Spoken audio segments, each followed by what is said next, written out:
Hello दोस्तों, एक बार फिर स्वागत है आपका हमारे चैनल पर। मेरा नाम है वरुण और हम बात कर रहे हैं संविधान के हमने 4 भाग पूरे कंप्लीट कर लिए हैं।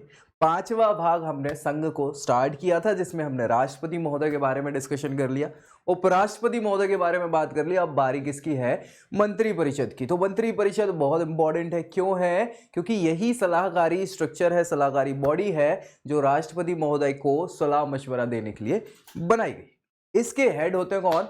प्रधानमंत्री महोदय। तो हमें पूरा का पूरा केंद्रीय मंत्रिमंडल समझना है, किस किस प्रकार के मंत्री होते हैं। भाई 3 प्रकार की मंत्रियों की यहाँ पे क्या है, कैटेगरी बनाई हुई है। एक तो होते कैबिनेट मंत्री, एक होते हैं राज्य स्तरीय मंत्री या स्वतंत्र प्रभार के मंत्री, है ना। उप मंत्री वो भी आते हैं।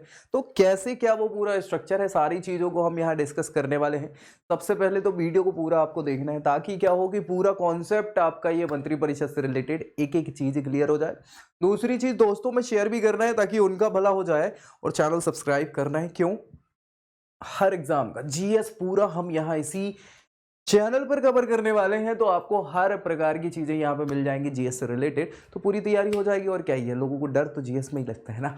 तो बढ़िया, चलिए स्टार्ट कर लें। उससे पहले जरूरी है मोटिवेशन, क्योंकि बिना मोटिवेशन के तो कुछ नहीं होता। कुछ समय में डिमोटिवेट व्यक्ति हो ही जाता है। तो मोटिवेशन कुछ ऐसा है कि वो है सब्र। क्योंकि सब्र करो, फल की इच्छा, जैसे बोलते हैं ना, गीता में ये उपदेश दिया हुआ है कि कर्म करो, फल की इच्छा ना करें। वैसे यहां पे सब्र करो। क्यों सब्र करो? क्योंकि सब्र क्या होता है? सब्र इंसान के पास एक ऐसी चीज है जिसके जरिए कुछ भी हासिल किया जा सकता है। सब्र का फल मीठा होता है, और मीठे फल के लिए ही सब्र नहीं होता है ना। जी हाँ, तो सब्र करना सीखें, क्योंकि वह आपको कुछ सिखाएगा और आगे लेके जाएगा। इसी के साथ आगे बढ़ते हैं हम। केंद्रीय मंत्रिपरिषद की हम बातें कर रहे हैं भाई, ठीक है। केंद्रीय मंत्रिपरिषद भारत की मंत्रिपरिषद, कहाँ क्या कैसा चलता है, सारी चीजें हम डिस्कस करेंगे। उसका प्रधान होता है कौन?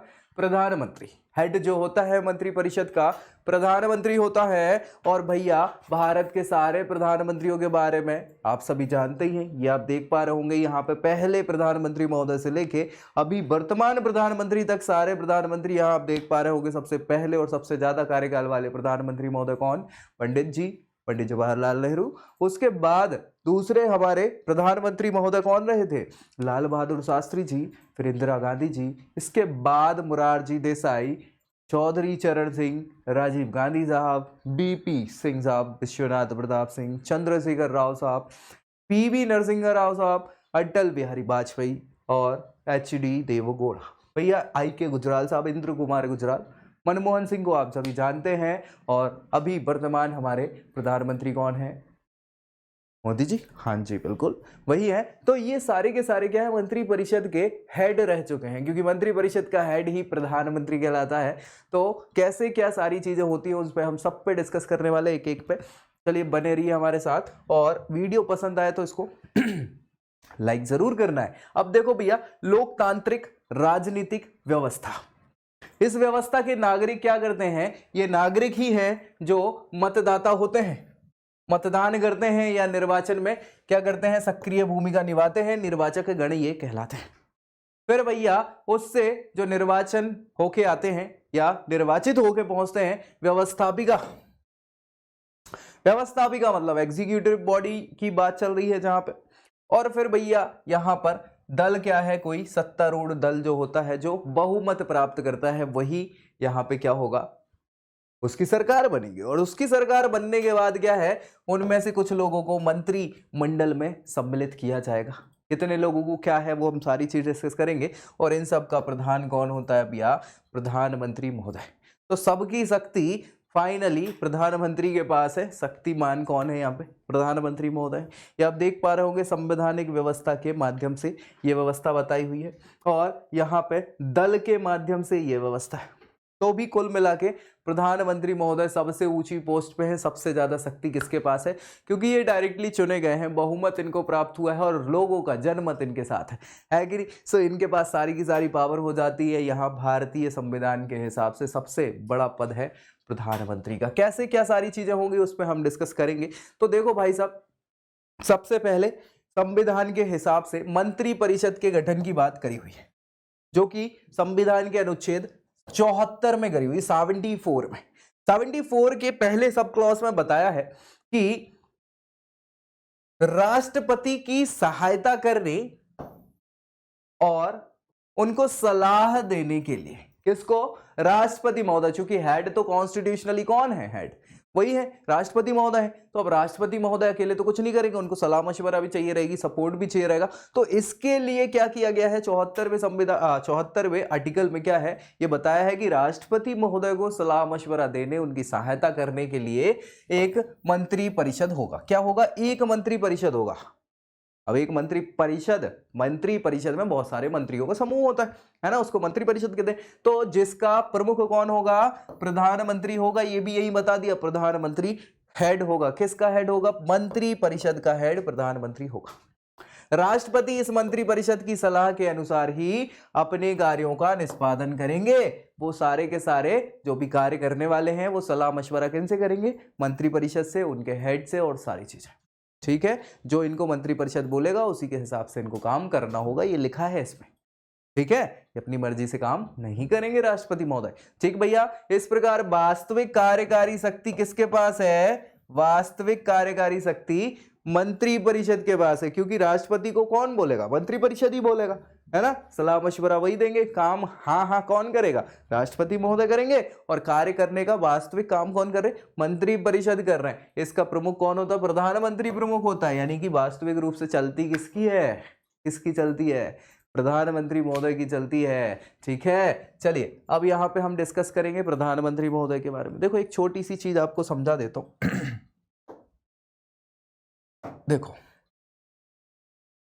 राष्ट्रपति हैं जिनके बारे में हम डिस्कस पिछले वीडियो में कर चुके हैं। तो वीडियो आपको प्लेलिस्ट में मिल जाएगी, संविधान वाली प्लेलिस्ट पड़ी है, उसमें आप पूरा का पूरा क्या है वीडियो मिल जाएंगी सारी। पहले बिल्कुल शुरुआती से कैसे संविधान का निर्माण हुआ उसकी व्याख्या से लेके हम यहाँ तक सारी चीजें आपको वहां अलग अलग वीडियोस में मिल जाएंगी। तो राष्ट्रपति महोदय को क्या करना है? सहायता चाहिए, अकेले तो वो करेंगे नहीं, और सलाह भी चाहिए, सलाह मशवरा इत्यादि के लिए क्या लगती है? एक पूरी की पूरी लगती है मंत्री परिषद। मंत्री परिषद है ना। मंत्री परिषद सलाह मशवरा देगी, किसको देगी? राष्ट्रपति महोदय को। इसका मंत्री परिषद का हेड कौन होता है? प्रधान बोल दें या हेड बोल दें, तो हेड कौन होता है यहाँ पे? प्रधानमंत्री। ठीक है, हेड प्रधानमंत्री। तो सबसे पहले क्या होगा? राष्ट्रपति महोदय क्या करेंगे? बहुमत दल के नेता को प्रधानमंत्री चुनेंगे। सबसे पहले राष्ट्रपति महोदय किसको चुनेंगे? प्रधानमंत्री को चुनेंगे। फिर प्रधानमंत्री क्या करेंगे? सलाह देंगे। क्या करेंगे? सलाह देंगे। किसको सलाह देंगे? राष्ट्रपति महोदय को सलाह देंगे। फिर राष्ट्रपति महोदय बाकी की क्या करेंगी? इस मंत्री परिषद के लोगों को क्या करेंगे? नियुक्त करेंगे। कोई दिक्कत? ऐसा ही होता है। कैसे होता है, क्या होता है, बाकी की चीजें हम और धीरे धीरे डिस्कस करेंगे। अभी आप आर्टिकल वाइज समझ लो यहाँ पे। अब प्रधानमंत्री महोदय हेड हो गए। प्रधानमंत्री महोदय के बारे में डायरेक्टली 75 में कुछ कुछ चीजें बताई हैं कि अनुच्छेद 75 में यह बताया है, क्या बताया है कि प्रधानमंत्री की नियुक्ति कौन करेगा? तो राष्ट्रपति महोदय नियुक्ति करते हैं प्रधानमंत्री की। ये कई बार क्वेश्चन पूछ लेता था। इतना ही लिखा है, क्योंकि हेड तो बता दिया मंत्री परिषद का प्रधानमंत्री 74 में, नियुक्ति राष्ट्रपति करेंगे, है ना। लेकिन इसका यह तात्पर्य नहीं है कि राष्ट्रपति अपने विवेकाधिकार से प्रधानमंत्री की नियुक्ति कर सकता है। मतलब राष्ट्रपति महोदय को कोई दूसरा कैंडिडेट सुटेबल लग रहा है तो वो ऐसा नहीं कर सकते कि उनको बना दे प्रधानमंत्री। नहीं नहीं नहीं नहीं, विवेकाधीन शक्ति में नहीं आएगी। ठीक है, सामान्य प्रथा कैसी है कि राष्ट्रपति उसी व्यक्ति को प्रधानमंत्री बनाता है, किसको? जो लोकसभा में बहुमत दल का नेता होता है। ठीक है, तो प्रधानमंत्री कौन होता है? प्रधानमंत्री लोकसभा में बहुमत दल का नेता होता है। कौन? प्रधानमंत्री। याद रखिएगा। इसकी नियुक्ति कौन करेगा? राष्ट्रपति महोदय करेंगे। क्यों? क्योंकि ये प्रधान होता है मंत्री परिषद का, मंत्री परिषद का प्रधान। और मंत्री परिषद क्या है? सलाह मशवरा देगी राष्ट्रपति को, और राष्ट्रपति महोदय उनके हिसाब से काम करेंगे। बिल्कुल सिंपल सिंपल सी तो बात है, इसमें कुछ एक्स्ट्रा हार्ड एंड फास्ट काम तो है नहीं, है क्या? नहीं है। अभी कुछ चीजें हैं जो काम की हैं। देखो भैया, जो व्यक्ति लोकसभा में बहुमत दल का नेता चुना जाता है वही राष्ट्रपति से क्या करेगा? सरकार बनाने का दावा करता है कि भैया हमें बहुमत प्राप्त हुआ है, सरकार किसकी होगी?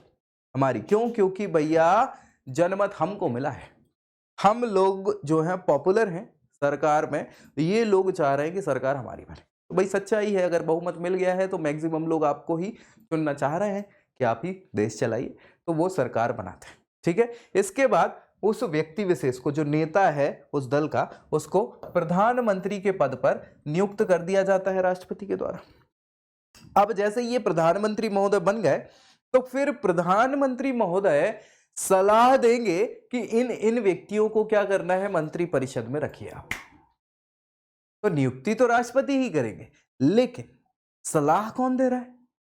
प्रधानमंत्री सलाह दे रहा है। तो वही चीज यहां लिखी है। सो भैया सामान्य चुनाव में कोई भी दल अगर मान लो बहुमत नहीं प्राप्त कर पाता, मान लो अगर बहुमत प्राप्त कर लिया तो समस्या है ही नहीं, लेकिन अगर बहुमत प्राप्त नहीं कर पाया तो राष्ट्रपति लोकसभा में सबसे बड़े दल के नेता को क्या करेंगे, 1 महीने के अंतर्गत लोकसभा में बोलेंगे कि भैया आपको हम प्रधानमंत्री बना रहे हैं, लेकिन आपको 1 महीने के भीतर अपना बहुमत साबित करना पड़ेगा कि आपके सपोर्ट में बाकी के लोग भी हैं।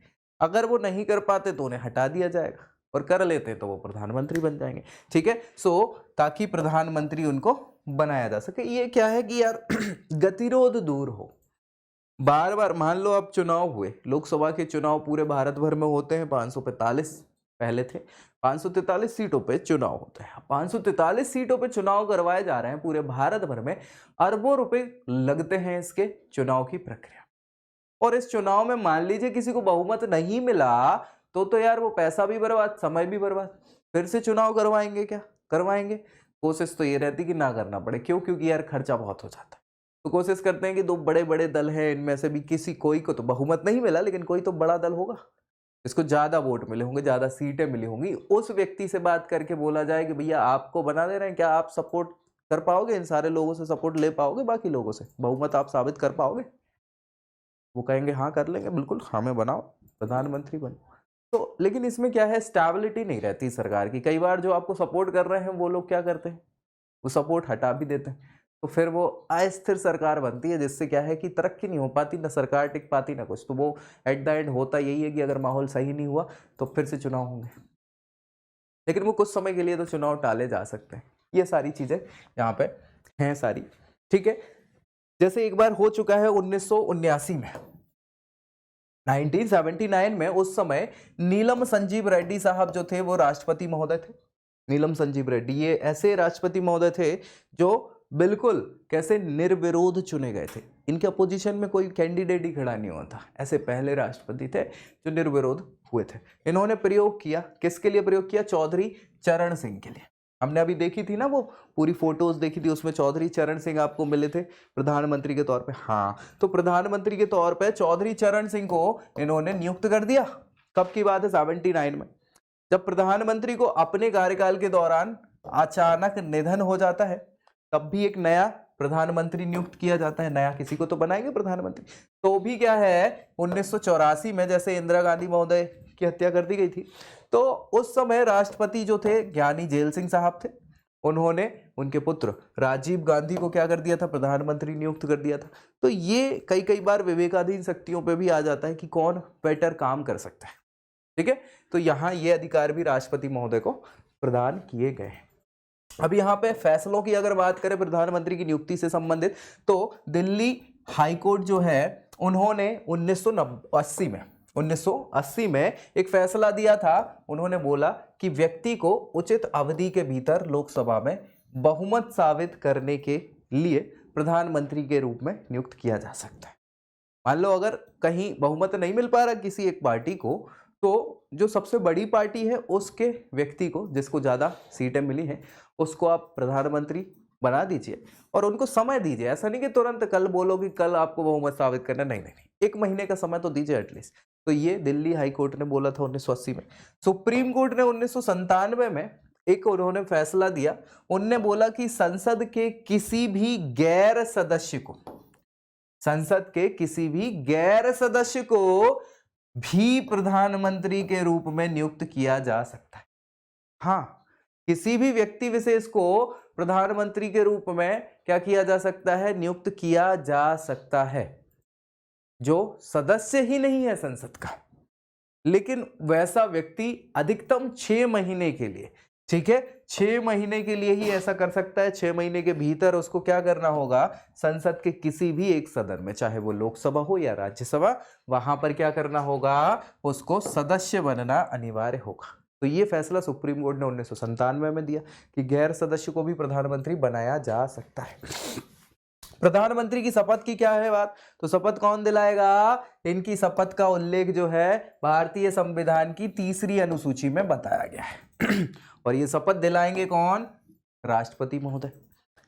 प्रधानमंत्री और अन्य मंत्री सभी को कौन है, राष्ट्रपति महोदय ही क्या शपथ दिलाते हैं। प्रधानमंत्री क्या शपथ लेते हैं कि भारत के संविधान, संप्रभुता, अखंडता, इन तीनों चीजों को सच्चे विश्वास के साथ निभाएंगे, तीनों पर विश्वास करेंगे और निभाएंगे।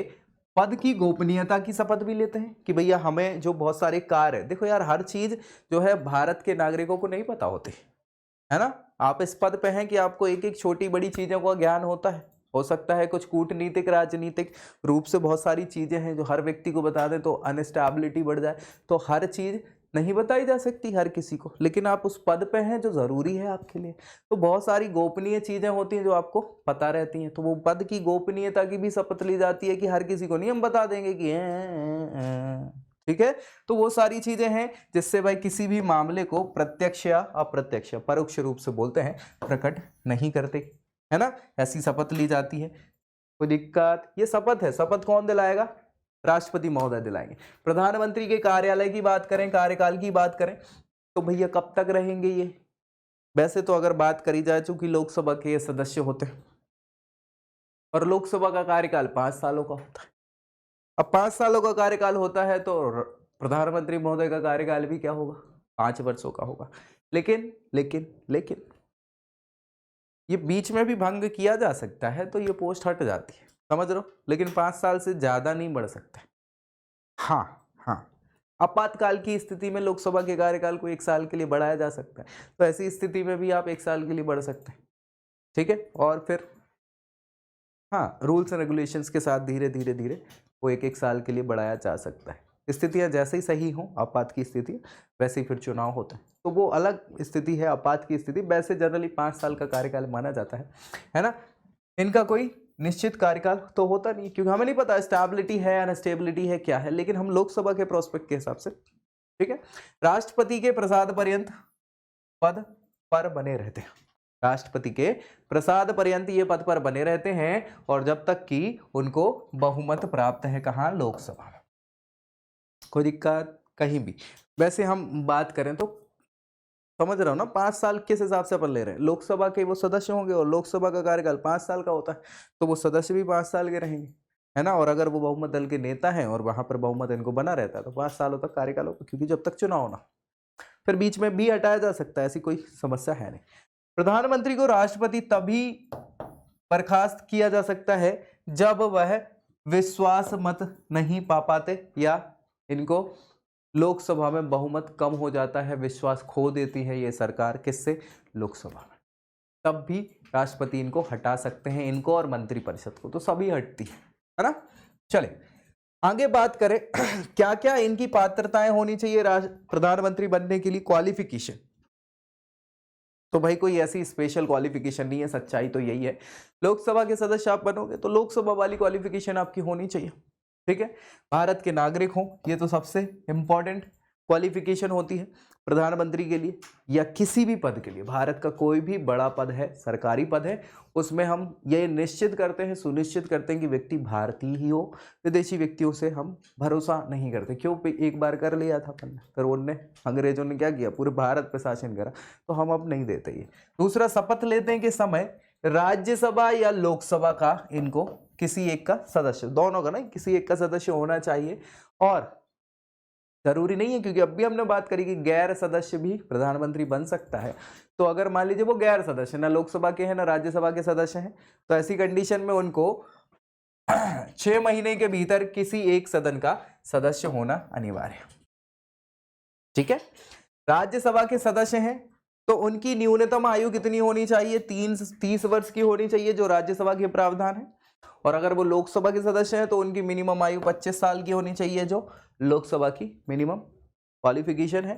तो ये सारी चीजें आपको उस हिसाब से देखना होती है कि प्रधानमंत्री किस हिसाब से आप बनाए गए हैं, कम से कम। ठीक है, वेतन और भत्तों की बात करें तो भैया ये प्रधानमंत्री क्या है?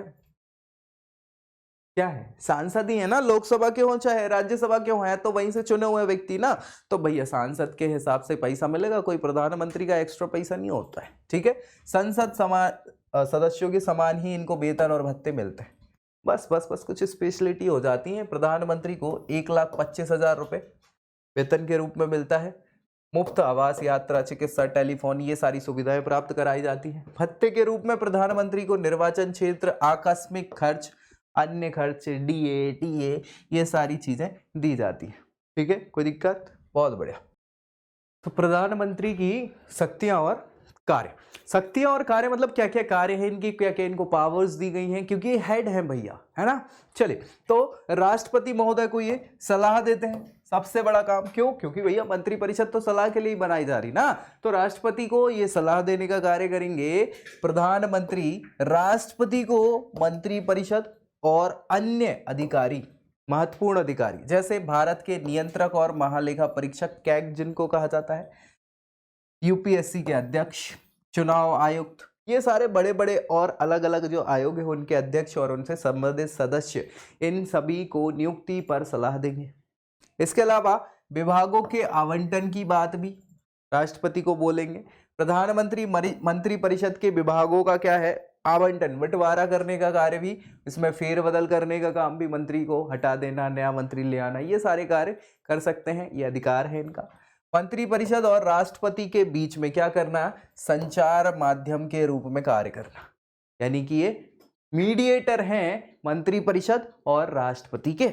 ठीक है, सो प्रधानमंत्री राष्ट्रपति महोदय को प्रशासनिक मामलों से संबंधित पूरी जानकारी देने में सहायता करता है। ये आर्टिकल 78 के अंतर्गत है, याद रखिएगा, है ना। अध्यक्ष के रूप में कार्य करते हैं ये बहुत सारे आयोगों में। प्रधानमंत्री अलग अलग परिषदों में, जैसे नीति आयोग के पदेन अध्यक्ष होते हैं, राष्ट्रीय विकास परिषद के अध्यक्ष होते हैं, राष्ट्रीय एकता परिषद के, अंतरराज्यीय परिषद के, राष्ट्रीय जल संसाधन परिषद के, इन सारे के सारे अलग अलग परिषदों के अध्यक्ष के रूप में कार्यरत होते हैं, हेड होते हैं। ठीक है, सो इनको सारे कार्य ये करने होते हैं। मुखिया के रूप में कार्य करना है, मुखिया है भैया, हेड है। किसके मुखिया हैं? मंत्री परिषद के मुखिया तो है ही, तो मंत्री परिषद की जितनी बैठकें होंगी उनकी अध्यक्षता कौन करेगा? यही करेंगे, जिनमें प्रधानमंत्री शामिल है, हेड तो वही होगा बाय डिफॉल्ट। ठीक है भैया, संसद के सदनों में सरकारी नीतियां जितनी भी है उनकी घोषणा कौन करेंगे? यही करेंगे। अन्य कार्यों की बात करें तो भैया विदेश नीति, जो फॉरेन पॉलिसी है, विदेशों के साथ कैसे तारतम्य संबंध बनाने, क्या करना है, सो इनको आकार देने का काम। पार्टी के नेता के रूप में राजनीतिक मुखिया इत्यादि के प्रमुख कार्यों में क्या होता है? नेतृत्व का कार्य किसका होता है? प्रधानमंत्री महोदय का ही होता है। तो ये इनके प्रमुख कार्यों में आते हैं, है ना। और भाई साहब आगे की अब हम बात करें, प्रधानमंत्री और राष्ट्रपति से संबंधित बहुत सारे अनुच्छेद हैं, बहुत सारे तो नहीं है, 2-3 है। ठीक है, आर्टिकल 74 ये क्या है? ये सीधा सीधा मंत्रिपरिषद की बात कर रहा है कि मंत्रिपरिषद सलाह मशवरा के लिए, है ना। हेड कौन होगा? प्रधानमंत्री को, ये इधर बताया। 75 इसमें बताया है कि शपथ कौन दिलाएगा? राष्ट्रपति नियुक्त करेगा, शपथ उनको दिलाएगा। ठीक है, कोई दिक्कत? हाँ भाई साहब, अभी इस आर्टिकल में हमें 2 चीजों पे डिस्कस करना है 75 में, जिसमें हम डिस्कस अभी करेंगे क्योंकि यहाँ मंत्रिपरिषद की बात करने वाले हैं। ठीक है, इसके अलावा अनुच्छेद 77, कोई भी कार्यकारी कार्य भारत के राष्ट्रपति के नाम से क्या होगा? कही जाएगी कि राष्ट्रपति नहीं करा है, राष्ट्रपति भारत सरकार के लिए नियम बनाएगा। 78 में बताया है कि सदस्यों की परिषद द्वारा जो भी निर्णय लिए गए हैं, प्रधानमंत्री राष्ट्रपति को वो सारी जानकारी देगा इसी 78 आर्टिकल के तहत, और राष्ट्रपति भी सदस्यों की परिषद के विचार के मुद्दों का उल्लेख कर सकते हैं कि क्या कैसा कैसा हुआ। प्रधानमंत्री राष्ट्रपति को नियुक्तियों से संबंधित सलाह भी देंगे, सारी चीजें यहाँ आर्टिकल 78 में ये संबंधित अनुच्छेद हैं, यहाँ पे याद रखिएगा। अब मंत्रिपरिषद पे हमें डिस्कस करना है, तो मैं आपको बता देता हूं जो आर्टिकल 75 में बची हुई चीज थी जिसपे हमें डिस्कस करना था, आर्टिकल 75। ठीक है, क्या हुआ मैं यहाँ ऐड कर देता हूं ताकि आपको चीजें क्लियर हो जाए। अभी तो हमने प्रधानमंत्री के बारे में समझ लिया, अब मंत्रिपरिषद को समझेंगे। तो आर्टिकल 75 में कुछ चेंजेस करे गए, कुछ चेंजेस करेगा जिसपे अभी अपन डिस्कस कर ले रहे हैं। देखो जो सरकार बन रही है ना, सरकार बन रही है कैसे कि भैया लोकसभा में बहुमत मिला होगा, जिस भी सरकार को, मतलब जिस भी पार्टी को बहुमत मिला है। अब लोकसभा की बात करें तो 543 सीटें हैं, इसके हिसाब से लगभग 272 सीटें अगर हमको मिल गई तो क्या होगा, किसी एक पार्टी को तो बहुमत हो गया और उसकी सरकार बन सकती है बिल्कुल। अब क्या होगा कि ये 272 लोग में से इनका नेता होगा जो प्रधानमंत्री बन जाएगा बिल्कुल बन जाएगा। अब बाकी के 271 लोग में से सारे के सारे लोग चूंकि सांसद हैं, सांसद का मतलब समझ रहे, एमपी कहलाते हैं ये, मेंबर ऑफ पार्लियामेंट, इनको बड़े बड़ी जगहों से लोगों ने वोट करके चुना है कि नहीं। तो हर एक व्यक्ति चाहेगा कि सांसद के साथ साथ हम और ऊंचे पद पे पहुंचे, कहां पहुंचे, मंत्री बन जाए भैया। मंत्री पद बड़ा होता कि नहीं होता, तो हर व्यक्ति चाहेगा कि हमें मंत्री बना दिया जाए, चाहेगा ना। तो मंत्री, अब क्या हम सबको बना देंगे मंत्री? नहीं भैया, सबको मंत्री नहीं बना सकते, ये एक समस्या का विषय है। तो इसी के लिए कंफर्म किया गया कि कितने बनाओगे मंत्री, अधिकतम कितने लोग मंत्री बनाए जाएंगे, मैक्स टू मैक्स कितने व्यक्ति मंत्री बनाए जाएंगे, समझ रहे हो? हाँ, तो इसमें फिर क्लियर किया गया। अब मैं वापस आपको वो चीज बता देता हूं, आर्टिकल 75 ये आप देखेंगे यहाँ पे 91वां संविधान संशोधन 2003, ठीक है, कौन सा है, 91वां संविधान संशोधन 2003 में ये संशोधन संविधान में किया गया, 91st कॉन्स्टिट्यूशनल अमेंडमेंट एक्ट 2003।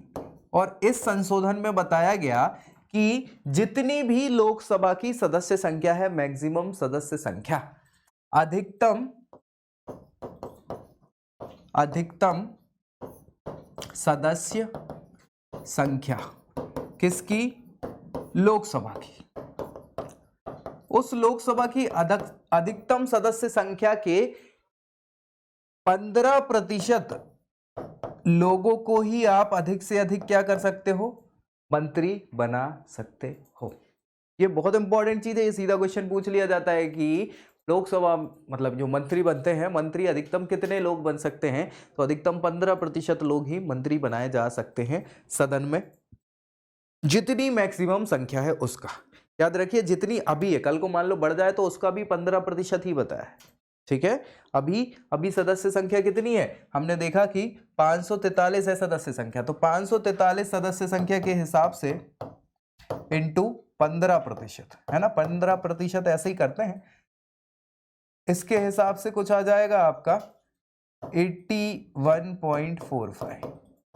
मेरी थोड़ी सी गणित हो सकता है कमजोर है, फिर भी चेक कर लीजिएगा, लेकिन इतना ही कुछ है। पहले जब 45 हुआ करता था तो 75 आता था, ठीक है। अभी 43 है, 81.45, तो 0.45%, आधे से कम व्यक्ति तो मिलेगा नहीं, यानी अधिक से अधिक, क्योंकि ये संख्या अधिकतम बताई गई, अधिकतम 15% बन सकते हैं, इससे ज्यादा नहीं बन सकते, यानी 82 नहीं बना सकते हम, 81 ही बनाएंगे। एक तो प्रधानमंत्री महोदय हो गए, तो बचे 80 लोग, है ना, और उसमें भी सबको नहीं बनाते, कुछ बाद के लिए कभी जरूरत अचानक से पड़ गई तो, है कि नहीं।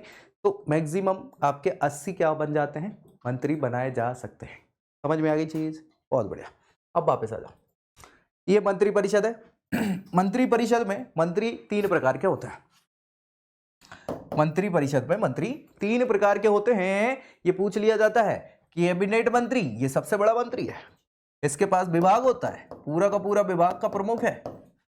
राज्य मंत्री होते हैं भैया इनका सपोर्ट करने के लिए, मतलब किनका सपोर्ट करने के लिए, केंद्रीय मंत्रियों का सपोर्ट। भाई एक व्यक्ति क्या करेगा, इतना बड़ा पूरा भारत का एक पूरा विभाग संभाल रहा है, तो उसको थोड़ी सहायता की तो जरूरत है ना। सो राज्य मंत्री इसलिए होते हैं। और ये उपमंत्री होते हैं। उपमंत्री क्या है, ये नए नए बच्चे होते हैं, बच्चे इन द सेंस, कहने का मतलब है संवैधानिक इन गतिविधियों में नए लोग हैं, बच्चे हैं इन मामले में। राजनीति में हम लोग तो कच्चे हैं, वो बच्चे हैं।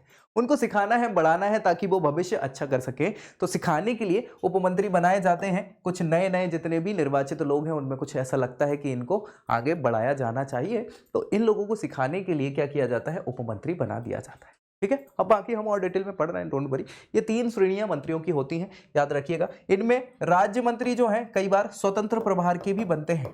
क्या? स्वतंत्र प्रभार के मंत्री। स्वतंत्र प्रभार के मंत्री जो होते हैं वो ऐसे व्यक्ति होते हैं जिनको कैबिनेट मंत्री तो नहीं बोल रहे, स्वतंत्र है लेकिन उनके पास विभाग पूरा है। ठीक है, तो वो राज्य मंत्री होते हैं स्वतंत्र प्रभार के। ठीक है, समझ पा रहे हो? कोई चीजें दिक्कत परेशानी और डिटेल में डिस्कस कर लें। कैबिनेट मंत्री, मंत्रियों की, मंत्री पूरे कितने बना रहे हैं अपन? मैक्स टू मैक्स 80 बना रहे हैं, याद रखिएगा, है ना। सो 80 में से 15 से 20 तक जो लोग हैं इनको हम अधिक से अधिक, बड़े लोग, इनको क्या करते हैं, कैबिनेट मंत्री बना देते हैं। ये सारे बड़े बड़े विभागों को संभालते हैं, है ना, विभागों के हेड होते हैं। यह मंत्री परिषद का केंद्र भाग कहलाता है। क्या होता है भाई साहब, 80 से 80 पूरे 80 लोगों को तो हम लेके नहीं चल सकते हर चीजों में डिस्कस करने के लिए। तो प्रमुख प्रमुख लोगों के, प्रमुख प्रमुख विभागों के लोगों का जो उच्च स्तर है, वो बड़े लोग, वो आपका केंद्रीय भाग, आपका कैबिनेट स्तर के लोग कहलाते हैं। ठीक है, कैबिनेट का जो उल्लेख है वो पहली बार आर्टिकल 352 में मिलता है। 352 क्या है? राष्ट्रीय आपातकाल के बारे में बताता है। तो इसी में सबसे पहले ये शब्द उल्लिखित हुआ था और ये कई बार पूछ लिया जाता है। ठीक है, 44वें संविधान संशोधन अधिनियम 1978 के द्वारा इसको शामिल किया गया और नीतियों के संबंध में कैबिनेट सबसे सर्वोच्च निर्णय लेने वाला क्या हो जाता है, निकाय हो जाता है। सारे बड़े बड़े फैसले जो हैं वो कैबिनेट स्तर के मंत्रियों के द्वारा ही लिए जाते हैं भारत में। तो ये सबसे बड़ा निकाय है मंत्रियों का। ठीक है, कैबिनेट स्तर के मंत्री। राज्य मंत्रियों की बात करें तो ये 2 प्रकार के होते हैं, जैसा हमने बताया था। एक स्वतंत्र प्रभार के मंत्री होते हैं जिनके पास अलग से पूरा डिपार्टमेंट होता है और कोई इनके ऊपर नहीं होता। दूसरे संलग्न मंत्री, यानी कि कैबिनेट मंत्री की सहायता करने वाले। ठीक है, सो राज्य मंत्री कैबिनेट की बैठकों में शामिल हो सकते हैं। कब शामिल हो सकते हैं? केवल तभी जब उन्हें आमंत्रित किया जाए, बुलाया जाए, इसके अलावा नहीं आएंगे, ऐसे बिना बुलाए नहीं आएंगे भाई साहब। कैबिनेट मिनिस्टर तो आ सकते हैं क्योंकि उनकी मीटिंग चल रही है, वो बड़े लोग हैं, उन्हें सारी व्यवस्थाएं देखनी है, सारे के सारे निर्णय लेने हैं। लेकिन राज्य मंत्री जब तक बुलाया नहीं जाएगा तब तक वो कैबिनेट बैठक में नहीं आ सकता। राज्य के संलग्न मंत्री जो है वो कैबिनेट मंत्रियों को उनके काम में सहायता करने के लिए क्या करते हैं, मदद करते हैं। तो 2 प्रकार के हैं, स्वतंत्र कैटेगरी के भी हैं, संलग्न कैटेगरी के भी हैं। संलग्न वाले सीधी सहायता कैबिनेट मंत्री की करेंगे और स्वतंत्र वाले खुद के स्वतंत्र डिपार्टमेंट के होते हैं। अब स्वतंत्र अगर मंत्री हैं तो हो सकता है उन्हें कैबिनेट में बुलाया जाए क्योंकि उनके पास ही वो विभाग है ना। जी हाँ। नेक्स्ट है उपमंत्री। हमने बताया है उपमंत्री क्या है, ये स्वतंत्र नहीं होते हैं। ठीक है, कैबिनेट मंत्रियों से संबंध ही ये होते हैं, संबंधित होते हैं। वैसे कैबिनेट क्या है, ये मतलब बेसिकली संलग्न कार्यालय के जो राज्य मंत्री हैं उनसे उनकी सहायता करने के लिए ये होता है ताकि उन सीख सकें और भविष्य में वो भी आगे बड़े बड़े पदों पर आने वाले हैं तो इनको सिखाया जा सके, इसलिए ये उपमंत्री के पद होते हैं। बिल्कुल नए नए लोग जो हैं जिनको सिखाया जा सकता है उनके लिए ये पद होता है। ठीक है, भारत के अभी तक के प्रधानमंत्रियों की हमने एक फोटो तो देख ही ली थी, लेकिन उनसे संबंधित कुछ कुछ विशेष तथ्य है जो कई बार पूछ लिए जाते हैं एग्जाम्स में, उन पे हम डिस्कस कर लें। तो जवाहरलाल नेहरू साहब सबसे पहले प्रधानमंत्री महोदय रहे हैं हमारे और बहुत इंपॉर्टेंट पर्सनालिटी है। इनको कौन नहीं जानता, सब जानते, बच्चे बच्चे जानते हैं। क्यों? क्योंकि छुट्टी होती है बाल दिवस की, हाँ इन्हीं के लिए होती है, इनके जन्म दिवस के दिन होती है। ठीक है, 14 नवंबर के दिन। 1947 में आजादी से लेके 1964 तक ये भारत के क्या है, प्रधानमंत्री रहे हैं। ठीक है, और पंचशील गुट निरपेक्षता इसके जनक माने जाते हैं, नॉन अलाइन मूवमेंट। ठीक है, आराम हराम है ऐसा इन्होंने नारा दिया। ये भी पूछ लिया जाता है आराम हराम है का नारा किसने दिया, ये भी पंडित जी ने दिया। नदी घाटी परियोजना जो है, नदी घाटी परियोजना है, क्यों? सिंचाई की और जलापूर्ति इत्यादि की व्यवस्था पूरे भारत में कराने के लिए नदी घाटी जोड़ो परियोजनाएं की शुरुआत इन्होंने करवाई थी और इसीलिए इन्होंने आधुनिक भारत का मंदिर भी नदी घाटी योजनाओं को कहा है, नदी घाटी परियोजनाओं। ठीक है, ये कई बार पूछ लिया जाता है, ये कथन किसका है, आधुनिक भारत का मंदिर। ठीक है, चलिए डिस्कवरी ऑफ द इंडिया, ये इनकी बुक है, बहुत इंपॉर्टेंट बुक है, अच्छी बुक है, पढ़ सकते हैं आप। विश्व इतिहास की झलकियां, है ना, इसके अलावा पिता के पत्र पुत्री के नाम, ये भैया ये जब जेल में रहा करते थे तो इंदिरा गांधी और इनकी पत्र वार्ताएं जो है उसको पुस्तक का रूप दिया गया है। ठीक है, तो ये सारी इनकी पुस्तकें हैं और बहुत फेमस पुस्तकें हैं इनकी। इनकी समाधि जहां हुई है उस जगह को शांति वन कहा जाता है या शांति बाग भी कहा जाता है, याद रखिएगा, शांति वन शांति बाग दोनों नाम प्रचलित है। तो ये कई बार पूछ लिया जाता है कि जवाहरलाल या पंडित जी की, नेहरू जी की जो समाधि स्थल है उसको क्या कहा जाता है, तो समाधि स्थल को शांति वन या शांति बाग कहा जाता है। इनको 1955 में जब स्टार्ट किया गया था, मतलब 54 में चालू किया गया था, एक साल बाद 1955 में भारत रत्न से भी इनको सम्मानित किया गया है, याद रखिए, क्या, भारत रत्न से इनको सम्मानित किया गया है। दूसरे हमारे राष्ट्रपति प्रधानमंत्री, एक्चुअली ये कार्यवाहक प्रधानमंत्री रहते हैं, कौन, गुलजारी लाल नंदा साहब। होता यह है कि जब अचानक आकस्मिक निधन जब इनका हो गया प्रधानमंत्री जी का, तो फिर किसी न किसी को तो उस समय प्रधानमंत्री बनाना पड़ेगा। तो गुलजारी लाल नंदा जी जो वरिष्ठ व्यक्ति हुआ करते थे उनको क्या किया गया, यहाँ पे कार्यवाहक प्रधानमंत्री के तौर पे रखा गया। फिर तब तक सिलेक्ट हो गई थी सारी चीज़ें, तो बनाया गया किसको, प्रधानमंत्री लाल बहादुर शास्त्री जी, कांग्रेस के वरिष्ठ नेताओं में से एक थे, अच्छे व्यक्तित्व के धनी व्यक्ति थे। इनके अपोज करने वाले लोग कम थे, है ना, अपोजिशन वाले लोग बहुत कम थे, अपोज नहीं करते थे लोग बाग इनका। 1964 से लेके 1966 तक ये भी आकस्मिक निधन इनका माना जाता है, वो केस अभी भी कंफर्मेशन पे नहीं हुआ है। ठीक है, तो भारत का शांति पुरुष इनको कहा जाता है, ये उपाधि है इनकी, आप देख पा रहे होंगे, ये है ना, नीचे वाले, ऊपर वाले तो नंदा साहब है, गुलजारी लाल नंदा साहब, ये हमारे प्रमुख लाल बहादुर शास्त्री साहब है। ठीक है, 1965 दिसंबर 1965 क्या होता है कि ऐसी कहानी है, ऐसा बोला जाता है कि 1962 में पहली बार अटैक हुआ भारत पे चाइना का, और उस युद्ध में हम हार जाते हैं, और उससे क्या होता है कि भैया दुख पहुंचता है किसको, पंडित जी को, और उसके कारण इनकी तबीयत इत्यादि खराब रहने लग जाती है और फिर वो आकस्मिक निधन इनका हो जाता है। तो उस समय हम हार चुके थे, स्थिति बहुत अच्छी थी नहीं, इसका फायदा उठाया पाकिस्तान ने, और 1965 में इनने कहा कि अपन भी भारत को हरा देते हैं और कश्मीर ले लेंगे, और क्या ही है। लेकिन भैया, हाँ, शास्त्री साहब प्रधानमंत्री बन चुके थे और ये बड़े भैया परिपक्व व्यक्ति थे, ऐसी बात नहीं है, राजनीति में वरिष्ठ नेता तो थे ही, साथ ही साथ इतने शांति व्यक्ति थे, शांति पुरुष, बिल्कुल शांति के हिसाब से बिल्कुल सोचते रहते थे कि क्या करना है, चेहरे पे कभी भी डर नहीं दिखता था इनके। तो पाकिस्तान ने अटैक कर दिया, पाकिस्तान ने अटैक किया भैया, वो कश्मीर पे पहुंच गए, तुम तो कश्मीर लेंगे। तो इनने का एक काम करते हैं कि अपन लाहौर ले लेते हैं, और क्या ही है। तो भारत की सेना को इनने खुली छूट दे दी कि जाओ लाहौर कैप्चर कर लो, तो भारत पहुंच गया लाहौर तक। तो पाकिस्तान वाले भागे फिर कि नहीं भैया क्या ही होगा ऐसे। तो ये ऐसे व्यक्ति थे, बिल्कुल डर वाला काम नहीं है, बोले जब तुम गलत कर सकते हो तो हम काय को अच्छाई में करते रहेगा। उसी समय हालांकि भारत की स्थिति थोड़ी सी फूड के लिए, एक प्रकार से खाद्य के रूप में भारत बहुत अच्छा नहीं था उस समय की स्थिति।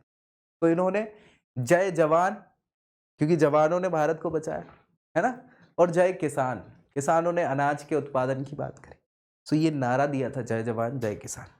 ठीक है, ताशकंद समझौता चल रहा था 1966 में, 10 जनवरी को ताशकंद भैया जाते हैं, ताशकंद जो है उज्बेकिस्तान वाली देश में पड़ता है। तो वहां पे इस समझौते में, क्योंकि जब पाकिस्तान हार गई थी तो फिर समझौता हुआ, और समझौता होता है किसी बेसिक ग्राउंड फील्ड पे होता है, कहीं ना आपका हिस्सा हो ना हमारा हिस्सा हो, दोनों का ना हो, बीच में कहीं ऐसी जगह पे जो दोनों से दूर हो। तो ताशकंद में ये समझौता के लिए बात चल रही थी। वहां पे ऐसा बोलते हैं कि आकस्मिक स्थितियों में अटैक आ जाने से इनकी मृत्यु हो जाती है, निधन हो जाता है। लेकिन अब वो चीज़ ज़्यादा डिस्कस हो नहीं पाई, क्योंकि ऐसा मानते हैं कि कुछ गड़बड़ तो थी उस रात। तो इनकी समाधि जहाँ स्थापित करी गई उसको विजय घाट बोलते हैं भाई। शांति घाट या शांति वन किसको बोलते हैं, शांति बाग, पंडित जी की समाधि स्थल को, विजय घाट शास्त्री जी के समाधि स्थल को। नेक्स्ट भैया इंदिरा गांधी साहब, फिर इनके आकस्मिक निधन के बाद इंदिरा गांधी जी को बना दिया गया प्रधानमंत्री, और ये भी अच्छी खासे समय तक प्रधानमंत्री रही 1966 से 1977 तक, है ना। आयरन लेडी के रूप में इनको जाना जाता है भैया। उप प्रधानमंत्री उस समय मोरारजी देसाई रहे हैं। जैसे जो पहले प्रधानमंत्री थे हमारे पंडित जी, उनके समय उप प्रधानमंत्री कौन थे? पटेल साहब हुआ करते थे। प्रधानमंत्री के पद के समय ये राज्यसभा की सदस्य हुआ करते थे। ऐसे 4 राष्ट्र प्रधानमंत्री हुए हैं जो राज्यसभा के सदस्य रहते हुए प्रधानमंत्री बने, बाकी सब के सब क्या हैं? लोकसभा के ही सदस्य थे। तो पहली कौन है? इंदिरा गांधी महोदया, ये राज्यसभा की सदस्य थी जब इनको प्रधानमंत्री बनाया गया। इन्हीं के समय 1971 में पाकिस्तान से फिर युद्ध हो गया। 1971 का युद्ध मैं आपको बता दूं 16 दिसंबर विजय दिवस कहलाता है। तभी हमने पाकिस्तान से जीत हासिल करी थी इस 1971 के युद्ध में, है ना। 65 वाले में 65 वाले में जी हाँ। अभी बता देते हैं भाई कि क्या हुआ था कि इसमें पाकिस्तान जो थे वो 2 पाकिस्तान थे, एक पूर्वी पाकिस्तान एक पश्चिमी पाकिस्तान। जो आज पाकिस्तान है वो पश्चिमी पाकिस्तान है, जो आज बांग्लादेश है वो पूर्वी पाकिस्तान था। तो वही पाकिस्तान को अलग किया गया, बांग्लादेश बनाया गया इस युद्ध में। ये किस समय की बात है? इनके समय की बात है जी हाँ। तो सैम मानेकशॉ उस समय भैया बहुत बड़े सेना प्रमुख हुआ करते थे। हाँ, मार्शल बहुत कम ही लोग बन पाए हैं, ठीक है। तो वो रहे हैं। इस युद्ध में जीत हासिल हुई और पूरे दुनिया का सबसे ज्यादा सैनिकों ने समर्पण करने वाला ये युद्ध माना जाता है विश्व युद्ध के बाद। 93,000 सैनिकों ने यहां समर्पण किया, किसके? पाकिस्तान के। हल्की बात नहीं है भाई। ऐसी किसी में आपको बता दूं ना कि आत्महत्या से भी बुरा काम है समर्पण सेना के लिए। सेना समर्पण नहीं करती, सर कटा सकते हैं लेकिन सर झुका सकते नहीं। तो सर झुकाना बहुत बड़ी बात होती है, उनकी गिल्ट की बात है कि हमने लो तुम्हें छोड़ दिया जाओ। तो सबसे बड़ा समर्पण माना जाता है ये युद्ध, इसमें पाकिस्तान के सैनिकों ने समर्पण किया था। 1974 18 मई पहला परमाणु परीक्षण करवाया इनने अपने कार्यकाल में पोखरण में। पोखरण बोलते नहीं है, पोखरण है वो जगह, राजस्थान में पड़ती है। क्योंकि हो ये रहा था कि भैया हमें लोग डर दिखाने लग गए कि अब तो परमाणु हथियार हैं, फोड़ देंगे। तो इन्होंने कहा देखो यार, शक्ति आंतरिक रूप से सशक्त होना चाहिए देश, नहीं तो कल को सब धमकी देने लगेंगे, डराने लग जाएंगे। तो पहला परमाणु परीक्षण तो इनके समय में ही हुआ, ये नहीं डरी भैया, नहीं। 2 हुए एक्चुअली, पहला और दूसरा इनके समय में। इसके अलावा भैया इन्होंने इमरजेंसी भी लगवाई भारत में, जो बड़ी ऐसी व्यवस्थाएं हैं जिसको थोड़ा सा अनस्टेबल बोल दिया जाता है। अलग अलग लोगों के अलग अलग व्यू है, लेकिन बाकी के 2 आपातकाल समझ में नहीं आए, ये तीसरा समझ में आता है लोगों। तो इन्होंने ही लगाया वो आपातकाल। उसी में 42वां संविधान संशोधन भी किया 1976 में। इसमें इतने ज्यादा चेंजेस कर दिए संविधान में कि अपने आप में एक छोटा संविधान हो गया 42वां संविधान संशोधन। इसीलिए उपाधि भी दी जाती है उसको लघु संविधान की, मिनी कॉन्स्टिट्यूशन की, वो भी इन्होंने करवाया, ठीक है। 33 बार, क्या भैया? 33 बार राज्यों में, अलग अलग राज्यों में राष्ट्रपति शासन, 33 बार अलग अलग राज्यों में राष्ट्रपति शासन, जो राष्ट्रपति शासन अनुच्छेद 356 में बताया है, ठीक है। और 2 बार राष्ट्रीय आपातकाल लागू करा। 2 बार में से जो दूसरा वाला था 1975 वाला वो भयंकर था। पहला वाला तो भैया वो युद्ध चल रहा था, पाकिस्तान वाला तो लगाना पड़ा, है ना। लेकिन दूसरा वाला तो भैया बड़ा भयंकर था। तो ये इनके कार्यकाल की प्रमुख प्रमुख घटनाएं जो कई बार पूछी जाती हैं। एक इन्होंने गरीबी हटाओ का नारा भी दिया था, याद रखिएगा, गरीबी हटाओ, ठीक है। गरीब नहीं हटाना है, गरीबी को हटाना है। चले इसके बाद इनकी सरकार गिर जाती है, कब? इमरजेंसी के बाद। तो आती है पहली बार जनता पार्टी की सरकार, जनता दल की एक्चुअली, पार्टी नहीं है। भारतीय जनता पार्टी तो बाद में बनेगी। तो जनता दल की पहली बार कांग्रेस से अलग सरकार। अभी तक भारत में 1977 तक, 47 से 77, 30 साल सीधा सीधा केवल कांग्रेस की सरकार चली है। पहली बार कांग्रेस से अलग सरकार मोरारजी देसाई 1977 में आई, वो प्रधानमंत्री बने। ये देख रहे होंगे आप मोरारजी देसाई, ये भैया गुजरात के मानुस थे, गुजराती मानुस ये भी थे, हाँ। और ये मुंबई स्टेट जब बड़ी हुआ करती थी उसके भी सीएम रह चुके थे और बड़ी पर्सनालिटी इनकी अच्छी थी। तो जनता पार्टी के पहले गैर कांग्रेसी प्रधानमंत्री का इनको खिताब हासिल है। असली गुट निरपेक्षता का इन्होंने प्रतिपादन किया। अटल बिहारी वाजपेयी, यही उसी समय के ये नेता हैं, शुरुआती समय के नेता हैं भैया, अटल बिहारी वाजपेयी साहब हो गए, ये सब इसी जनता पार्टी वाले लोग हैं। इनका जन्म दिवस जो है 4 सालों में एक बार मनाया जाता था। क्यों? कोई समझ गए होंगे, 29 फरवरी को जन्मे थे, तो 4 साल में एक साल इनका जन्मदिन मनाया जाता था। इनकी मृत्यु के बाद इनकी जो समाधि स्थल है उसको अभय घाट का नाम दिया गया। क्या नाम दिया गया? अभय घाट का नाम दिया गया।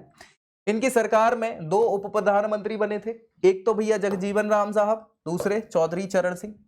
तो बाद में फिर चौधरी चरण सिंह साहब प्रधानमंत्री बनाए जाते हैं, है ना? जी हाँ, 1978 से 80 तक चौधरी चरण सिंह साहब प्रधानमंत्री बन जाते हैं। उप प्रधानमंत्री इस समय वाई चौहान साहब थे। सबसे कम समय के लिए ये आसीन हुए और इन्होंने कभी भी लोकसभा का सामना नहीं किया, याद रखिएगा। सामान लिखा है, ये सामना है ना? हाँ, ये कभी लोकसभा में गई नहीं, कभी वाद विवाद में गई नहीं, कभी इन्होंने कोई जवाबदारी दी नहीं, ऐसे हैं। चौधरी चरण सिंह साहब ये किसान नेता कहलाते हैं, याद रखिएगा। हाँ, ये बहुत फेमस किसान नेताओं में से एक माने जाते थे। चलिए, इसके बाद इंदिरा गांधी जी फिर से दोबारा इनके आना हुआ, कांग्रेस में पार्टी आई 80 से 84। अंतरिक्ष कार्यक्रमों का इनने विस्तार करना चालू करा। 7वां गुट निरपेक्ष सम्मेलन जो नई दिल्ली में आयोजित हुआ था, वो इन्हीं के समय आयोजित हुआ, 31 अक्टूबर 1984। ये वो दिन है जो खराब दिन है। क्यों? क्योंकि यही इनकी हत्या कर दी गई इस दिन। जी हाँ, इनकी समाधि को शक्ति घाट के रूप से जाना जाता है। क्या? शक्ति घाट के नाम से इनकी समाधि को जाना जाता है और आयरन लेडी का दर्जा इनको दिया जाता है। ठीक है, याद रखिएगा। नेक्स्ट आपके पुत्र आ जाएंगे यहाँ पे राजीव गांधी साहब। ये 84 से 89 कार्यकाल इनका। एक सबसे युवा प्रधानमंत्री भारत के आज तक जो बने हैं वो कौन हो जाएंगे? आपके राजीव गांधी साहब। कंप्यूटर के जनक इनको बोल दिया जाता है। भारत में कंप्यूटर का विकास इन नहीं करवाया भैया, जो आज आप पढ़ रहे हैं, ये तो नहीं करवाया किसी ने। ठीक है, 52वां संविधान संशोधन बहुत इंपॉर्टेंट है, क्योंकि इसके कारण स्टेबिलिटी नहीं बन पाती थी सरकार की। तो दल बदल विरोधी कानून जो है वो इन्होंने चालू करवाया, 10वीं अनुसूची को जोड़ दिया, 1985 की बात है। उसके अलावा 61वां संविधान संशोधन करवा के इन्होंने क्या करा? मतदाता की आयु जो है वो कम कर दी। ठीक है, मताधिकार 21 से घटा के 18 कर दिया। पहले 21 साल के लोगों को मतदान का अधिकार दिया जाता था, वो कम करके अब क्या कर दिया? 18 साल। तो ये बहुत इंपॉर्टेंट है। 21 मई 1991 ये वो दिन है जब इनकी हत्या कर दी गई बम ब्लास्ट के कारण। इनकी समाधि को वीर भूमि का नाम दिया जाता है। वीर भूमि, ये पूछ लिया जाता है, क्वेश्चन है, इसलिए भूलना नहीं है भैया। भारत में कंप्यूटर की क्रांति के जनक जो हैं वो किसको माना जाता है? इन्हीं राजीव गांधी महोदय को माना जाता है, याद रखिएगा। कंप्यूटर की क्रांति इन्होंने ही कंप्यूटर को बोला कि आधुनिक रूप से डिजिटलाइजेशन होगा, है ना? याद रखिएगा। फिर आए बीपी सिंह साहब, विश्वनाथ प्रताप सिंह साहब। मंडल कमीशन की सिफारिश इन्होंने ही करी। अल्प बहुमत की सरकार बनी इनकी, बहुत ज्यादा टिक नहीं पाई। उप प्रधानमंत्री उस समय चौधरी देवीलाल साहब हुआ करते थे। ठीक है, मंडल कमीशन की सिफारिश इन्होंने लागू करवाई और फिर ये हार गए।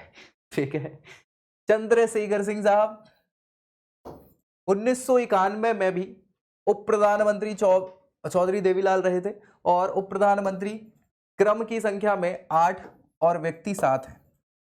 ये महोदय 8वें क्या है? उप प्रधानमंत्री, और वैसे 7 लोग हैं।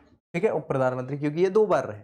चलिए, पीवी नरसिम्हा राव, ये थोड़े से ठीक रहे यहाँ पर, क्योंकि अनस्टेबिलिटी बन रही थी तब से सरकार की, लेकिन यहाँ से थोड़ी सी स्टेबिलिटी बढ़ना फिर चालू होगी, कुछ समय के लिए फिर गड़बड़ होगी, तो सब देखेंगे।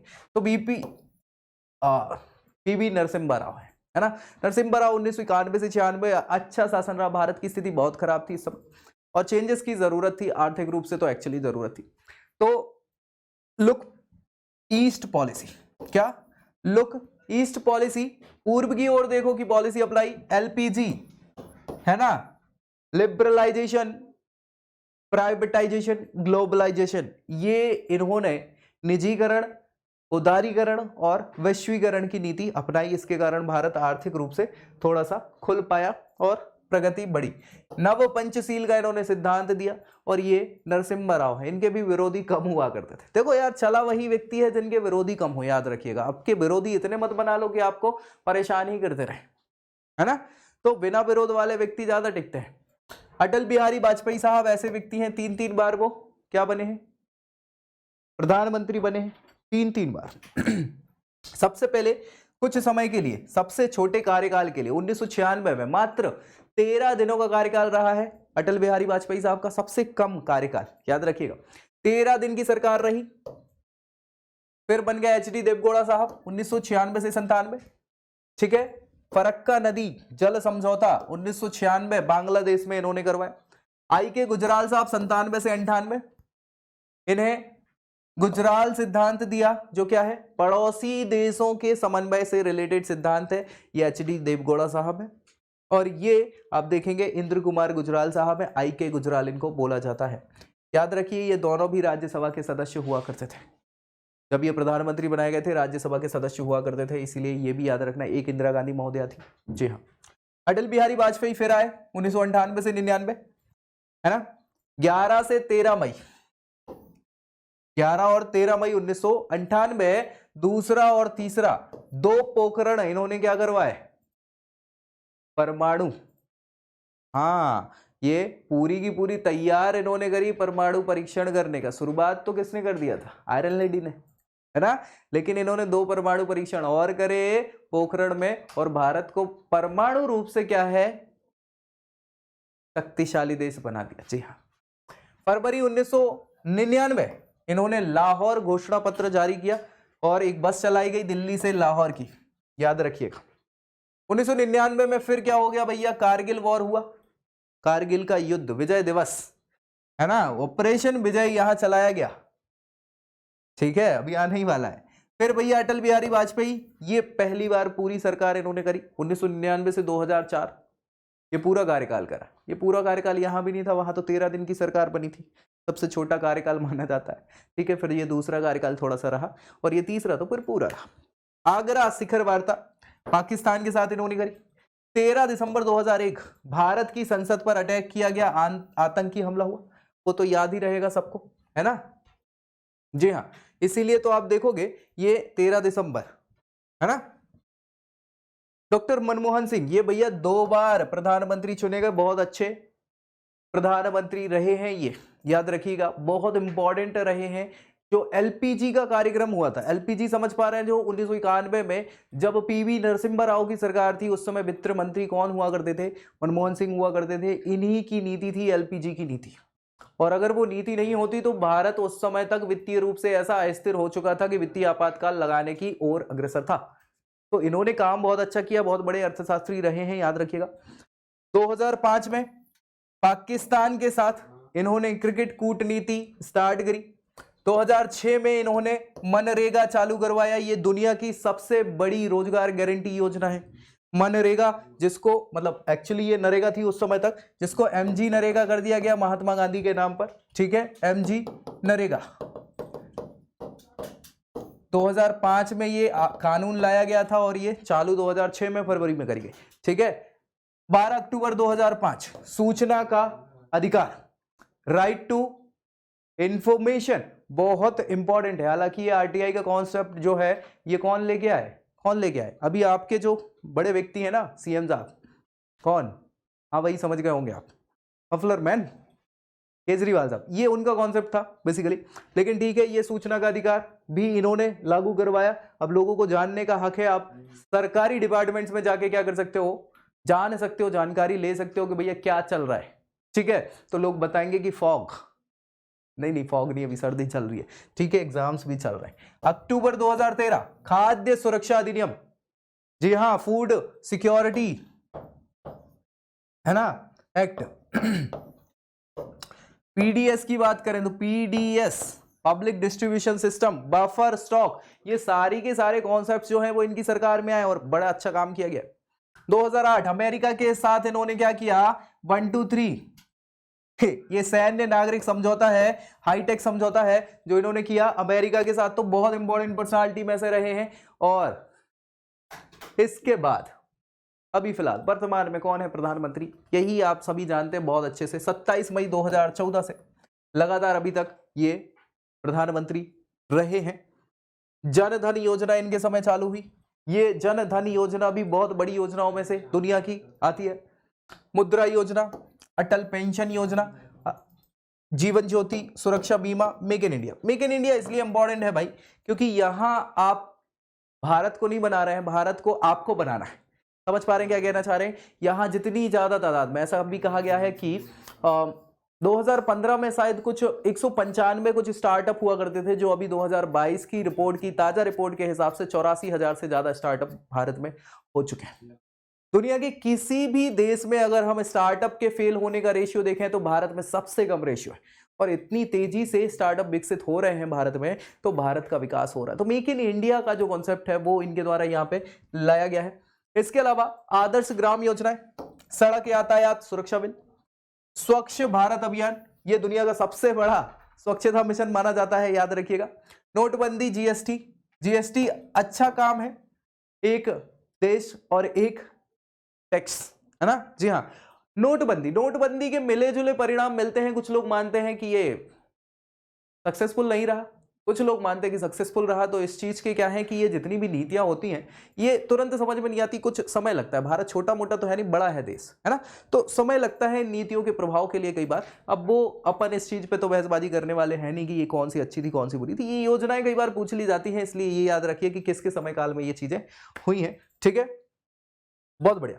अब वे मुख्यमंत्री जो बाद में प्रधानमंत्री बने, यानी कि प्रधानमंत्री बनने से पहले वो मुख्यमंत्री रहे होंगे अपनी अपनी स्टेट के, कितने हैं? बहुत ज्यादा नहीं है, तो चलिए दो चार हम देख लेते हैं यहाँ पे। सबसे पहले मोरारजी देसाई की हमने बात करी ली थी, 5वें प्रधानमंत्री रहे हैं देश के मोरारजी देसाई, और ये जनता पार्टी के दौर में 1977 से 79 प्रधानमंत्री रहे थे। ये मोरारजी देसाई की बात करें तो 21 अप्रैल 1952 से लेके 1956 31 अक्टूबर 1956 में क्या हुआ था? राज्यों का पुनर्गठन हो गया था। जी हाँ, तो बॉम्बे स्टेट उस समय कहलाता था जब गुजरात और महाराष्ट्र आज का एक होके बंबई कहलाता था। बॉम्बे स्टेट के ये सीएम रह चुके थे। उसके बाद भी 1 मई 1960 को विभाजित हो गया बंबई, किस किस में? महाराष्ट्र और गुजरात में। तो महाराष्ट्र और गुजरात दो राज्य बनाए गए, याद रखिएगा। और तब भी ये गुजरात के कौन थे? सीएम रहे। फिर बाद में ये क्या बन जाएंगे? प्रधानमंत्री बन जाते हैं। चौधरी चरण सिंह साहब 1979 में चरण सिंह साहब क्या बनेंगे? ये प्रधानमंत्री बनते हैं। इससे पहले ये मुख्यमंत्री रह चुके हैं। ये बड़े किसान नेता के तौर पर जाने जाते थे, हमने बात कर ली थी। उत्तर प्रदेश की पर्सनालिटी है ये, और उत्तर प्रदेश के मुख्यमंत्री 2 बार रह चुके थे चौधरी चरण सिंह। पहली बार वो 3 अप्रैल 1967 से 24 फरवरी 1968 तक मुख्यमंत्री रहे। इसके बाद 18 फरवरी 1970 से 1 अक्टूबर 1970 तक मुख्यमंत्री रहे उत्तर प्रदेश के। ठीक है, याद रखिएगा।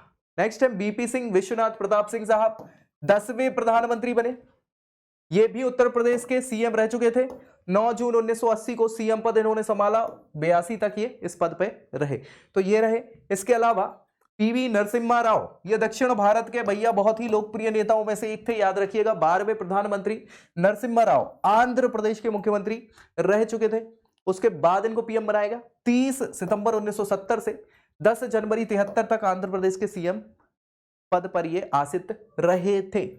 नेक्स्ट भैया एचडी देवगौड़ा साहब, ये भी भैया 1996 में प्रधानमंत्री बनते हैं। इससे पहले वे 1996 से 97 तक प्रधानमंत्री तो रहे थे। ये भी किसान नेता के रूप में जाने जाते थे। देवगौड़ा साहब 1994 से 31 मई 1996 तक कर्नाटका का तो नाम सुना ही होगा, ये मुख्यमंत्री रह चुके थे।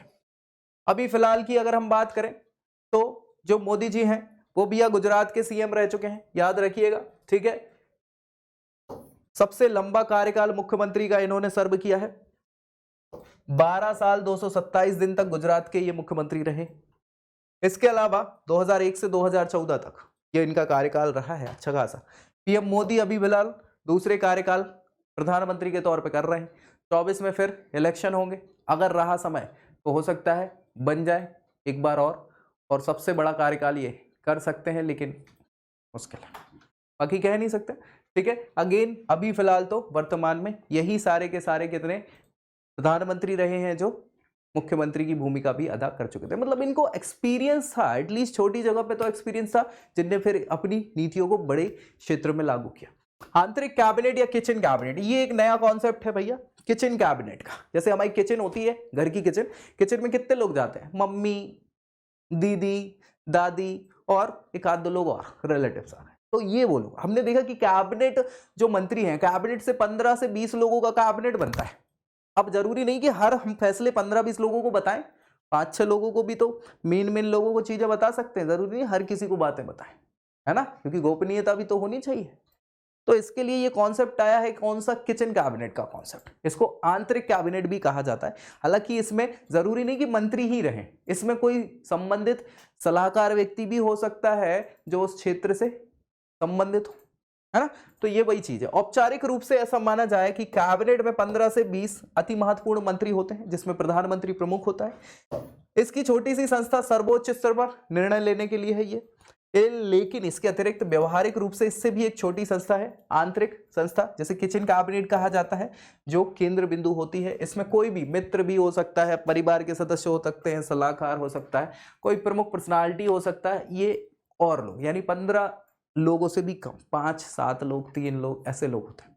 ठीक है, तो बहुत बढ़िया। प्रधानमंत्री और उसके विश्वास के पात्र होंगे, 2-4 प्रभावी सहयोगी इनके होते हैं, और हर समस्या पर विचार विमर्श ये उससे करते हैं। तो किचन कैबिनेट का कॉन्सेप्ट बहुत इंपॉर्टेंट है, राजनीतिक और प्रशासनिक दृष्टि से ये बहुत महत्वपूर्ण हो जाता है, और साथ ही साथ महत्वपूर्ण निर्णय लेने में सहायक भी होता है। किचन कैबिनेट केवल कैबिनेट मंत्री नहीं होते हैं, मैंने बता दिया है, मित्र और परिवार के सदस्य भी इसमें शामिल हो सकते हैं, कोई दिक्कत नहीं है, ऐसी कोई सदस्यों वाली कोई समस्या नहीं है। ठीक है, चलिए मंत्रिमंडल की बात कर रहे हैं, तो संविधान में मूलतः मंत्री परिषद शब्द का उल्लेख जो है वो कहां है? अनुच्छेद में नहीं है कहीं भी। इसको 44वें संविधान संशोधन अधिनियम 1978 के द्वारा अनुच्छेद 352 में शामिल किया गया था, और एकमात्र ऐसा अनुच्छेद है जिसमें केवल मंत्रिमंडल यानी कैबिनेट शब्द का उल्लेख मिल जाता है। यह पूछ लिया जाता है कई बार।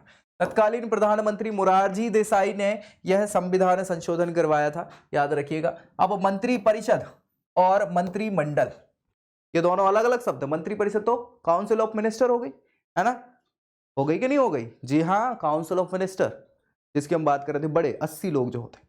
मंत्रिमंडल जो कम लोग होते हैं, कैबिनेट टाइप के जो मिनिस्टर्स होते हैं। तो केंद्रीय कैबिनेट या मंत्रिमंडल में केवल और केवल प्रधानमंत्री और कैबिनेट स्तर के मंत्रियों को रखा जाता है। केंद्रीय कैबिनेट या मंत्रिमंडल की बात कर रहे हैं, कैबिनेट स्तर तक के। और राज्यों में मुख्यमंत्री और कैबिनेट मंत्रियों को ही गिना जाता है। दोनों ही सरकारों में राज्य मंत्री उपमंत्रियों को कैबिनेट में नहीं गिना जाता। ठीक है, मंत्रिमंडल में बाकी सारे के सारे सभी प्रकार के जब मंत्री शामिल होते हैं तो उसको क्या कहा जाता है? मंत्री परिषद कहा जाता है। वही हम बोल रहे हैं, वो डिस्कस कर लिया। मंत्रिमंडल जो है मंत्री परिषद का ही एक अहम और छोटा हिस्सा होता है। मंत्रिमंडल इसके अंदर ही आता है, अहम होता है लेकिन छोटा सा हिस्सा होता है। राजनीतिक निर्णय लेने में ये महत्वपूर्ण भूमिका निभाते हैं मंत्रिमंडल। ठीक है, मंत्रिमंडल या कैबिनेट की बैठक आयोजित होती है तो सामान्यतः राज्य मंत्री या उपमंत्री इसमें भाग नहीं लेते हैं, या लेते हैं तो जब उन्हें बुलाया जाता है तभी लेते हैं, याद रखिएगा। मंत्री परिषद शब्द का उल्लेख संविधान निर्माण के समय से हुआ कर रहा था। शुरू में ही लिखा है, आर्टिकल 74 में ही मंत्री परिषद लिखा है, मंत्रिमंडल नहीं लिखा हुआ है। मंत्रिमंडल शब्द को बाद में जोड़ा गया 44वें संविधान संशोधन अधिनियम 1978 के द्वारा। ठीक है, और संविधान में मंत्री परिषद की जिन जिन शक्तियों का उल्लेख मिलता है उन शक्तियों का वास्तविक प्रयोग कौन करता है? प्रधानमंत्री और मंत्रिमंडल के सदस्य। मंत्री परिषद में सभी लोग उन शक्तियों का यूज नहीं करते। ठीक है, और ये मंत्रिमंडल जो है वो कैबिनेट का ही हिस्सा होता है। मंत्रिमंडल एक सामूहिक निकाय कहलाता है, बहुत सारे लोग होते हैं। इसकी सप्ताह में एक बार बैठक तो होती ही है। जरूरी मुद्दों पे जरूरी है ना भाई कि कैसे क्या करना। जबकि मंत्री परिषद सरकारी कार्यों के लिए गठित की गई एक क्या है?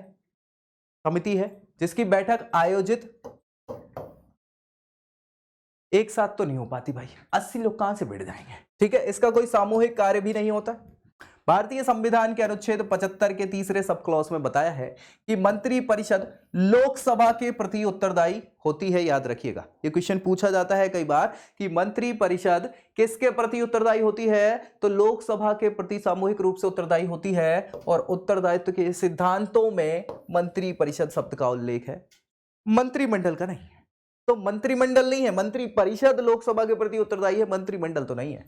ठीक है, याद रखिएगा। केंद्र में मंत्री परिषद को प्रधानमंत्री के अलावा अन्य मंत्री और राज्यों के मुख्यमंत्री के अलावा अन्य मंत्रियों के 3 भागों की जो श्रेणियां हैं उनमें वर्गीकृत किया जाता है, वह संविधान नहीं, जबकि मंत्रिमंडल का इस प्रकार से कोई वर्गीकरण नहीं किया गया।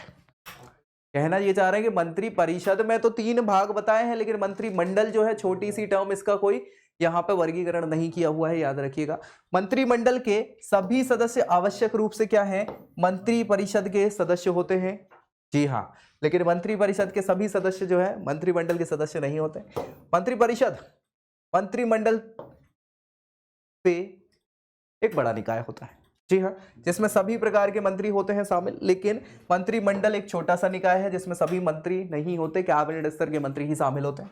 ठीक है, ये हम सारी चीजें डिस्कस कर ही चुके हैं। महान्यायवादी, इस पे हम बात नेक्स्ट वीडियो में करेंगे। महान्यायवादी हो गया और कैग हो गया, ये 2 अलग पद है जिस पे हम बात करेंगे 76 पे और 248 पे। ठीक है, तो इस वीडियो को पसंद आए तो लाइक करिएगा और दोस्तों में जरूर शेयर करिएगा ताकि उन तक ये सारी जानकारी पहुंच जाए, और चैनल आपको सब्सक्राइब करना है ताकि पूरी तैयारी मध्य प्रदेश की या किसी भी एग्जाम्स की यही इसी चैनल पर हो जाए। तो मिलेंगे अगले वीडियो में, तब तक के लिए जय हिंद।